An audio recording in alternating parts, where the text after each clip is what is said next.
Erick Granados was born in El Salvador and moved with his family to East Palo Alto when he was 2. After high school, he served 4 years in the military, which changed him forever. Relatively few of the educators in East Palo Alto grew up there, but Erick decided to return to his home turf to help others going through what he had suffered. He began in special education and went on to direct after-school programs for the Ravenswood City School District. He's now a site director for the Boys and Girls Club, serving hundreds of local youth annually. Most of these kids' families are struggling and need extra help, and Erick is there to offer it. Every day, Erick gives it, quietly, far beyond what is asked of him, out of his own time and often his own pocket. In high school, when school became a struggle, the military came to recruit. Is it safe to say that the military saved you in some ways? Absolutely. I think to me it was a stepping stone, and it allowed me an opportunity to not just leave my community, but to see it from a different perspective, you know, as an outsider. What were some of the, maybe rude awakenings? Being told when to eat, sleep, and just about everything else.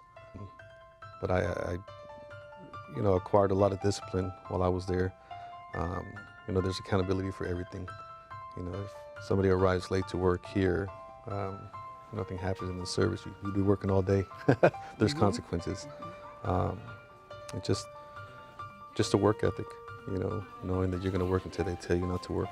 And you are in the process of passing that mindset on now? Absolutely, trying, you know, not just with the children that I work with, but also my son. Yeah, yeah. You have said that you gravitate to troubled kids. Why is that? I see a lot of myself in a lot of these children, you know. I grew up in an abusive household, you know, through my father, you know, my sister and I. But it's taken me a lot of years to deal with it. Yeah, you can just see the hurt sometimes, you know. So I always try to be that one person for those kids. So I think for me, just, you know, having unconditional love for the students and you know, just being a loving person. Something so simple I think the kids miss out on sometimes. You know, oftentimes we internalize our feelings, you know. So I tend to let the students just kind of, you know, speak their mind, taking the time to have these conversations with the students versus just, you know, trying to be a disciplinarian. You know. And you do see that working? Absolutely, it's part of building relationships with the students. I think just based on my own background, I tend to, you know, really keep, you know, my feelings in check, you know, to myself. But I realized that in order to connect with, you know, the students and the families, I have to open up myself. And just as I've shared with you guys today, you know, about, you know, my personal abuse. When I asked you when we first met what was the most difficult part, you said you're being vulnerable. Why is that so hard? I think it's an uncomfortable feeling, you know. You know, I like being in control, you know, of my own feelings, and feeling vulnerable, you have to really open up yourself to whatever emotions you're feeling, you know.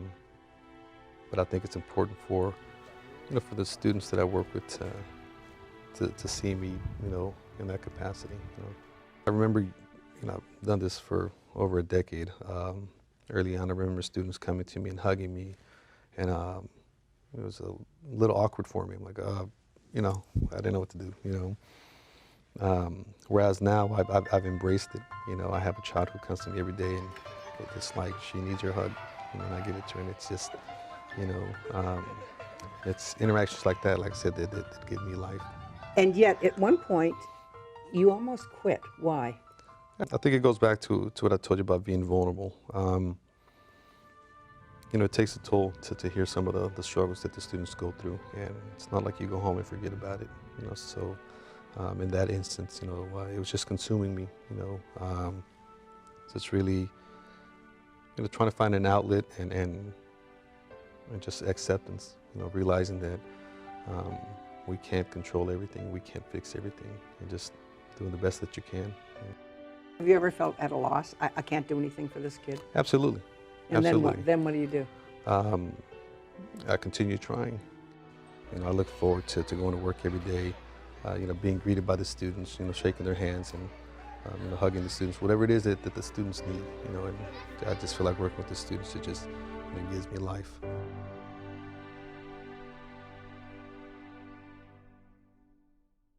Do you know someone who has overcome significant hardship and has an inspiring story to tell?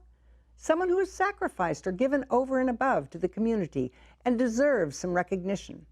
If so, please contact us with your nomination for next year's Local Hero Awards. To find out more about our local heroes and to watch interviews with all the winners, visit our website, midpennmedia.org. At the Mid-Penn Community Media Center, you can make your own videos and television programs and take classes in all aspects of media production. You can also hire our professional services team. To find out more about that, go to mcproservices.com. Congratulations to all our winners, and thank you for watching.